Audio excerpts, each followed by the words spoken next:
The focus of the day is accepting one's own obese physique. There were many larger women in the late 1990s and early 2000s, and their supporters pushed for fat acceptance.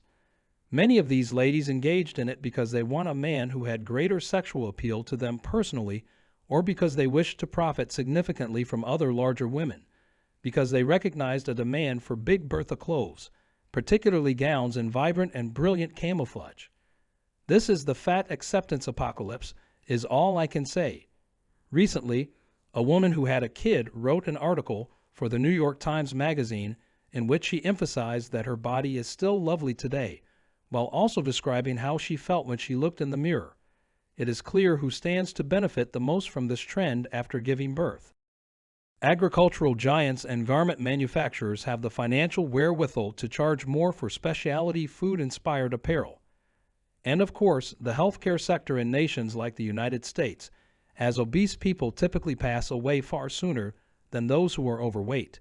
But if you're honest about it, the bigger ladies will tell you that some joggers and marathon runners pass away in their early 20s.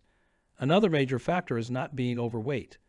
Some will respond, no, it's not, since they're running around in the blazing heat without any protection, while others will disagree. They will fight with the elderly women and tell them that everyone passes away eventually. They might as well pass away while still being active and not sitting around. Where I used to be is exactly like this.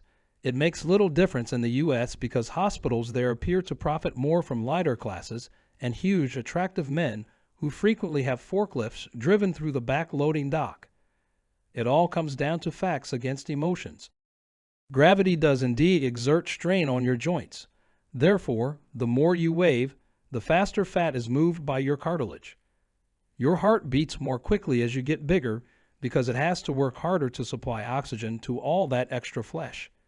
The heart is a vital organ. You will experience chest pain if your heart does not receive enough oxygen to operate properly. As a result, your doctor might advise getting a pacemaker to help your heart. It brought back memories of my adolescent years spent visiting communist state stores in the former Yugoslavia. The only items on the shelf that were still available were the unsightly items that nobody wanted to purchase. They were unable to even order anything for those establishments to sell because the shelves were half empty. But that is a distinct subject. Overweight women in society are problematic because they place a significant burden on the healthcare system. The first wave of the fat acceptance movement has just begun. A feminist organization dubbed the Fat Underground was established in 1973. Sarah Fisher and Judy Free Spirit, the organization's founders, pushed back against what they perceived as a rising bias towards obese persons in the scientific world.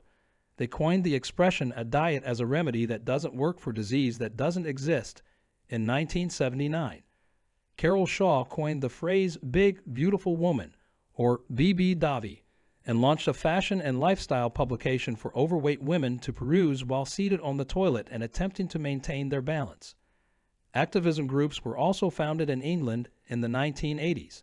Essentially, the initial wave came to an end at this point.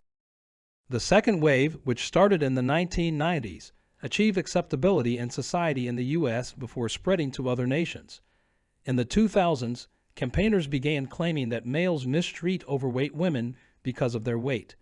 This initiated the third wave. Next, what? Well, they claim that they are being oppressed by gravity. The fat acceptance movement is perhaps 10 to 20 years older than feminism and appears to be built on its achievements. It also fits perfectly because many feminists consider themselves to be feminists. The University of Maryland now offers a subject called Fat Studies, according to a story from ByteBank titled Fat Studies, the latest revisions course for Campus Crazy. According to the course description, the inclusion of fat studies will not address obesity as a social or health issue. Rather, the course will consider being overweight as a component of human variation, experience. Then, instead of viewing cannibalism and slash or best reality as unhealthy mental or physical illnesses, our society will start to view them as a method to express who we are. The fat acceptance movement, in my opinion, is simply feminism disguised as a parachute or a moo-moo, right at the following conflict in Berkeley or on campus. The left should just position the obese women in the front, lob Twinkies at their opponents, and wait for a stampede. This is the fundamental issue at hand. A culture that empowers those who are viewed as victims. I'm not aware of who they targeted. More Hershey's Kisses are being consumed by them there. Should overweight women appear to desire to be perceived as victims of prejudice while simultaneously receiving equal treatment in the dating world? Because they are unable to exert any control over managers, they are promoting the notion that being lazy is now a virtue. Additionally, they desire special treatment and privileges.